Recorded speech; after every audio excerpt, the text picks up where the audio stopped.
দেখো ফর্ম তোলার পরে আমরা ফর্ম ফিল আপের জন্য ওখানে নিচে নেমে গেছিলাম। তারপরে এই যে এখানে বসার মতো সুন্দর একটা জায়গা আছে, পার্কের মতো, খুবই সুন্দর। সেখানে বসে বসে আমরা ফর্ম ফিল আপ করছিল এই যেখানে। তো যেহেতু এটা স্কুল, বেশি কথা বলা যাবে না, আর এখানে উচিত না সেরকম করে করার।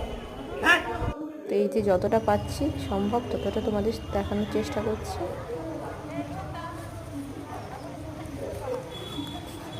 খুব সুন্দর এখানে যে গাছগুলোকে কাটিং করা হয়েছিল খুব সুন্দরভাবে।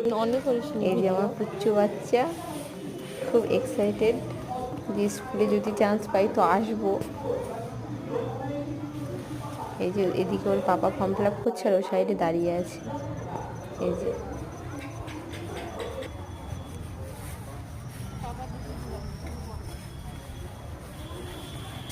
কি করছো এখন? কি করছো বাবা?